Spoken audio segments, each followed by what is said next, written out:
Hello, Star Wars Galaxy of Hero players. This is Andatesh Ordo. Today we are gonna have the release of Darth Traya's kit.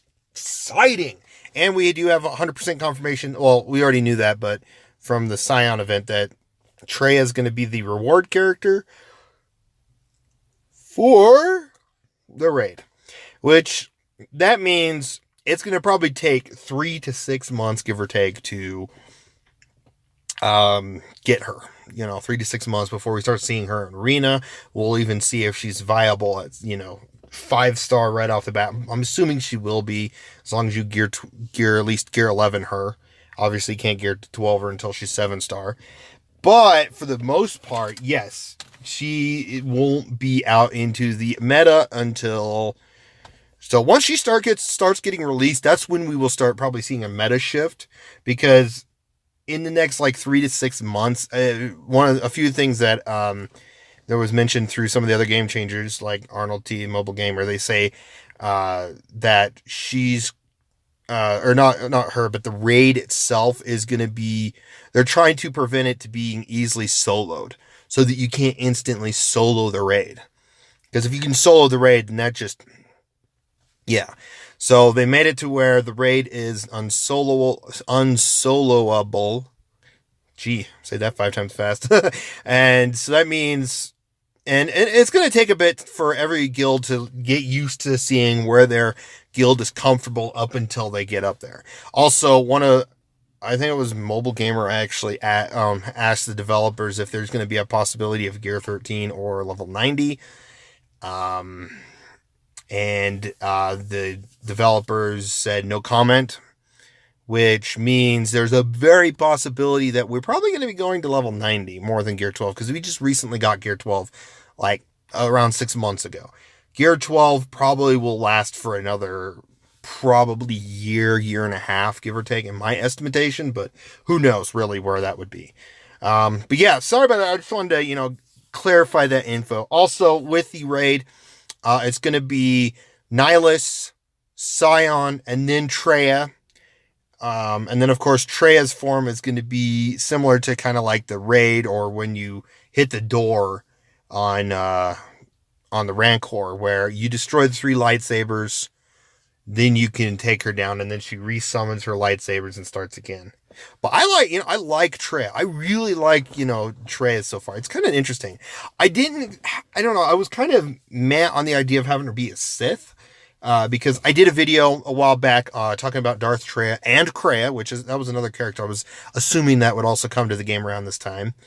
And I suggested that, of course, it's not in this build, which if they ever make Kraya, the light side version of her, she could, even though she's in disguise of that, kind of in a sense, but she would have a force connection ability where she connects to a light side, maybe like a light side force wielder or just a light side non-droid character, and she shares maybe the unique with them, or shares unique and all the buffs with them. So that would be kind of a unique effect. And hopefully, we do eventually get Kraya down the road. We got Viasis Mar, which was a surprise. I was surprised on that. And also, Kraya would be another option. They'd probably get Tagger as a Jedi, because in the video I suggested, excuse me, I suggested that Kraya and Darth Traya not be tagged Jedi or Sith. But in the end, they're probably going to. So if they do bring Kraya in, yeah. So sorry about the rambling. I know that was a lot to get into. A lot of info, especially about the raid. So let's go ahead and get into her kit. So Deceptive Strike. Boom. I like that. I just like that animation. The lightsabers open up for her. It's like the lightsaber's defense. Boom. Anyways, deal special damage to target enemy and daze them for 2 turns. And Traya inflicts all debuffs on allies to target enemy for 1 turn. If any debuffs are inflicted, reduce the cooldown of Saber Storm by 1. And here is Saber Storm. Look at that.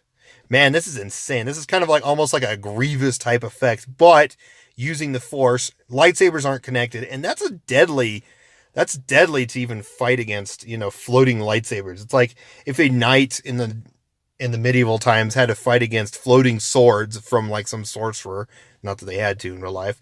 That would be scary. That would be scary. Of course, if they did that in a movie or something and down the road, I would say they kind of copied it from her. But then again, they may have been copied from something else too. I'm not sure on that one. But Saber Storm deals special damage to target enemy and inflict tenacity down for 2 turns. Okay. So to deal an additional damage and ability block for 2 turns, that's if Traya has full health. And then if the target is buffed and deals damage, this deals damage a 3rd time, inflicting healing immunity. Boom. So, of course, we don't see much of the damage or anything on that one. I guess I just wanted to show the animation, which is still cool. Now, Isolate, that one's interesting. I like how she shocks the ground. Man, I don't know. I even feel like Legends Traya is stronger than Snoke. I'm sorry. Like, there's just no way Snoke is stronger than Palpatine. I just don't see it. Sorry to bring that up, but I just remember that because Snoke used a, ability like that in the movie. Blasted Kylo back. Anyways, dispel all buffs on target enemy, reduce their cooldowns by 1, and inflict isolation on target enemy until another enemy is isolated or Traya is defeated. Reduce target allies' cooldowns by 1 and grant them protection up 50% until the end of the encounter. Isolation cannot be copied, dispelled, or resisted, so it's going to be definitely one of those locked abilities. This attack can't be evaded. Isolation can't gain buffs. Can't attack or gain positive effects out of turn. So they can only attack during their turn. But they can't buff themselves. Can't gain buffs. And these are all the buffs that are included. Turn meter gain. Health recovery. Protection. Recovery. That's insane. That's like a super shock. That's like, Palpatine. A super Saiyan God Palpatine effect on his shock. But it's on Traya instead. So they can't attack or gain positive effects outside of that unit's turn. So they can't counterattack, they can't assist, none of that. They can only do their damage out of turn. Now it makes me wonder if I don't think they can do, because it would be their turn if they do a double attack like Han Solo's basic. I'm assuming that's still viable. Then uses against raid bosses. Can't gain buffs. Characters attacking this unit gain critical damage up and health steal for 1 turn. Whoo, that's insane. So all those buffs. Now the leader. Sith allies have 40% critical avoidance and potency, which I'm surprised this wasn't kind of a throw on to Palpatine. 40 health and 40 potency. But anyways, when a debuffed enemy takes damage, all Sith allies recovered 10% health. So this is kind of a leader heal. It's kind of like a slight similar wedge to the Sith, except it works with debuffs. So like you throw Darth Maul under, you daze everyone, and then you use like Nihilus's AoE ability to force drain. And all the Sith allies are just going to gain 10% health. It's just going to be insane. Of course, it's going to be 10% plus each character. So, yeah, it's going to be interesting. Also, she's also good pairing with another character like Darth, any of the Sith leaders for like Dark Side territory battle or not Dark Side battles or the Cantina battles. When an enemy uses an ability outside their turn, they take damage equal to 35% of their max health and can't defeat enemies. So this is definitely an instant counter to Commander Luke Skywalker teams. Instant counter to Jedi training raid teams. That is insanely powerful. Insanely powerful. So everyone was wanting answers to that. Now we got to find answers to, Traya leadership whenever she comes out. Will Palpatine be under it? Who knows? Will she be better under Palpatine? We'll find out.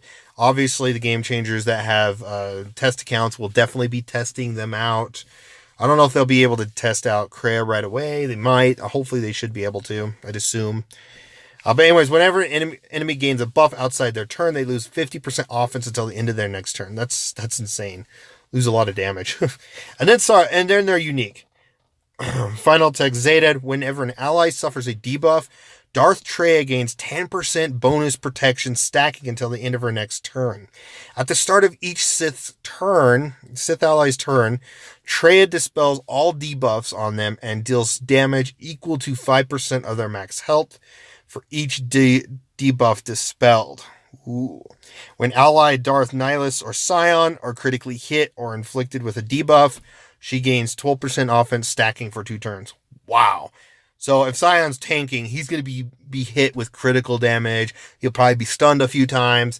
So Traya is going to get to the point where if everyone's if Scion's done his AoE and inflicted pain across the board, everyone's attacking him from the taunt. And then she just instantly just gets so powerful. So when it's her turn, she might even one-shot characters. But we'll see how they, like I said, we'll see how they go when they're on the test accounts on Mobile Gamer, Arnold T's, and all the other, Game Changers test accounts. So I'm excited. I'm excited. So I will say, last year we got Nihilus, Sith Troopers, Sith Assassin. That's all we got last year. This year has been one up, because we're getting a raid along with Traya and Scion, so we're getting the Triumvirate right off the bat, which I'm surprised their uniques aren't tied with the Triumvirate. And then, I'm going to blank. But we also got Vias's Mar, so we got raid, quality of life update, which I think that's around the time we got the quality of life last year. We got. So yeah, we've been, they've done really well with one-upping against last year's. Now, next year, will they decide to do Revan and a few other Sith added to the game, like Juggernaut, Sith Sorcerer? Will we see that? Who knows? They might not do Sith Sorcerer and Juggernaut. They might do Revan, Malak, maybe even start bringing in some of the Jedi and all that. So they might actually start bringing the crews of the 2 different sets of crews for the Ebon Hawk for KOTOR 1 or Knights of the Old Republic 1 and 2 into the game. We already got HK-47, so that's done and done, other than he needs a rework, which, yeah. But we also have the T3M4 is another droid. Goto from KOTOR 2 is another droid. We got a possible good droid leader for droids out of Bao-Dur. That could come out in the near year and a half. So we'll look out for that. He could be a good light side droid leader, especially since he has a droid that pairs with him. Man, there's a lot. Come on. There's a lot of different characters that come in. We already got Vias's Mar. That's another character that's been added in. There is the possibility of Kreia being released. Kind of light side or gray version in a sense, but it would just be thrown probably on the light side. I don't think they plan on doing a middle ground, light, dark, and neutral. If that was the case, a lot of the Mandalorians would just, fit in the neutral.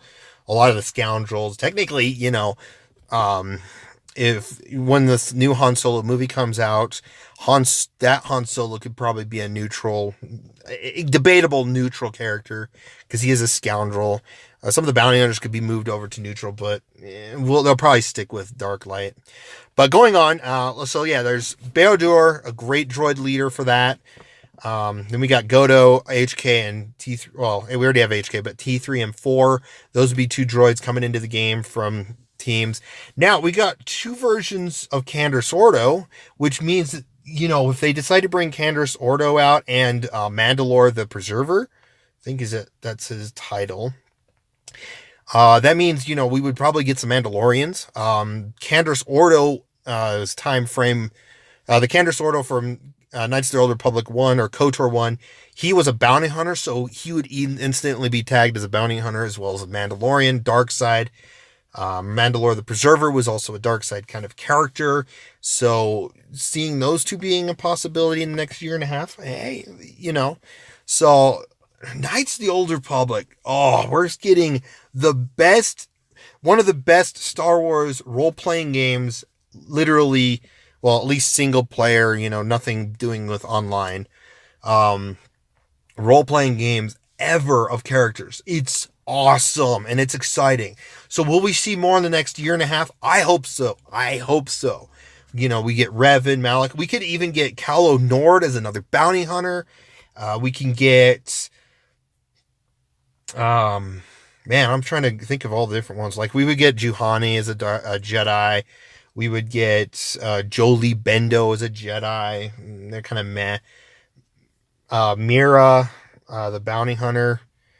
We'll even get another Wookiee, 2 Wookiees, Zalbar and Hanhar.